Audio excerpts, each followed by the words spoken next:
देखिए 5 राज्यों में 9 अप्रैल से मतदान की शुरुआत हो जाएगी और 9 अप्रैल को होने वाले मतदान से पहले कांग्रेस सांसद प्रद्युत बोरदोलोई ने बीजेपी को ज्वाइन किया।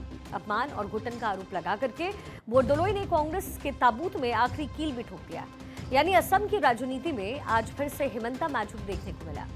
नगांव से 2 बार के सांसद और पूर्व कैबिनेट मंत्री प्रद्युत बोरदोलोई अब भगवा रंग में रंग गए हैं। मंगलवार को मल्लिकार्जुन खड़गे को इस्तीफा भेजने के बाद आज बोरदोलोई ने मुख्यमंत्री हिमंता बिस्वा शर्मा और प्रदेश अध्यक्ष दिलीप सैकिया की मौजूदगी में बीजेपी की सदस्यता ग्रहण की है। मेरा पास 3.5 इयर्स का लोकसभा का टेन्योर है, लेकिन वो छोड़ छाड़ कर मैं आया तो ताकि मेरा अपना जो my self respect because I am not yet to give up. I always wanted to be treated with respect. बहुत कुछ था because I think I was feeling suffocated. मैं जैसे काम करना चाहता था, मुझे हमेशा डिसरेस्पेक्ट किया जा रहा था, मुझे हमेशा ह्यूमिलिएशन किया जा रहा है। There are multiple things, एक कारण नहीं है। असम के मुख्यमंत्री हिमंता बिस्वा शर्मा ने नगांव लोकसभा सांसद प्रद्युत बोरदोलोई से बीजेपी में शामिल होने पर प्रतिक्रिया दी है। His joining in BJP will definitely strengthen our party and we all welcome him into our party. सारे जो अच्छा लीडर अभी भी कांग्रेस में है उनको बीजेपी में लाना, इसलिए बीजेपी और असम दोनों का भविष्य हमें उज्जवल करना है।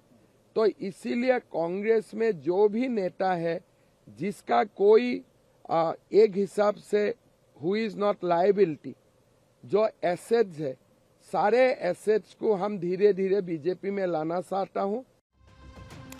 इधर बोरदोलोई के शामिल होते ही बीजेपी ने अपनी चुनावी घेराबंदी और मजबूत कर ली है। असम विधानसभा चुनाव के लिए एनडीए गठबंधन ने सीटों के बंटवारे का खाका खींच लिया। सूत्रों के हवाले से बड़ी खबर आ रही है कि बीजेपी अपने सहयोगी दलों के साथ मिलकर चुनाव लड़ने के लिए पूरी तरीके से तैयार है। मुख्यमंत्री हिमंता बिस्वा शर्मा ने घोषणा कर दी है कि 89 सीटों पर बीजेपी खुद चुनाव लड़ेगी। 26 सीटें असम गण परिषद यानी एजेपी को दी गई है। 11 सीटें बोडोलैंड पीपल्स फ्रंट यानी बीपीएफ के खाते में गई। सीटों के इस पूरे गणित के बीच में असम के मुख्यमंत्री हिमंता बिस्वा शर्मा दिल्ली में काफी ज्यादा सक्रिय हैं। उन्होंने केंद्रीय गृह मंत्री अमित शाह से मुलाकात की। माना जा रहा है कि इस बैठक में सीटों के चयन और चुनावी रणनीति पर अंतिम मुहर लगा दी गई है। अमित शाह से मिलने के बाद मुख्यमंत्री संसद भवन भी पहुंचे। अपनी दिल्ली यात्रा के दौरान मुख्यमंत्री हिमंता बिस्वा शर्मा ने लोकसभा अध्यक्ष ओम बिरला से मुलाकात की। वहीं असम कांग्रेस में एक के बाद एक बड़े नेताओं के इस्तीफे का सिलसिला जारी है।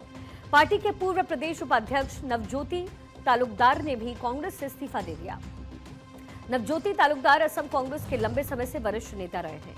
उन्होंने प्रदेश उपाध्यक्ष के पद पर भी काम किया, लेकिन यहां पर प्रद्युत बोरदोलोई कैसे बीजेपी के लिए फायदेमंद हो सकते हैं, ये आपके लिए समझना जरूरी है, क्योंकि सीएम हिमंता को भरोसा है कि प्रद्युत का अनुभव बीजेपी को और मजबूत कर देगा। कांग्रेस के लिए अस्तित्व का संकट गहरा गया है। भूपेंद्र कुमार बोरा के बाद प्रद्युत बोरदोलोई का जाना कांग्रेस के लिए बैक टू बैक एक बड़ा झटका है। नेतृत्व का अभाव, 1975 से कांग्रेस से जुड़े और 2 बार के सांसद का जाना, ये कहता है कि पार्टी अपने पुराने वफादारों को रोकने में नाकाम है। सांप्रदायिक ध्रुवीकरण का मुद्दा, बोरदोलोई ने इमरान मसूद का नाम लेकर के सीधे तौर पर कांग्रेस की तुष्टीकरण की राजनीति पर निशाना साधा। ये बीजेपी को चुनाव में असमिया पहचान बनाम घुसपैठिया सांप्रदायिक राजनीति का नैरेटिव सेट करने में मदद करेगा।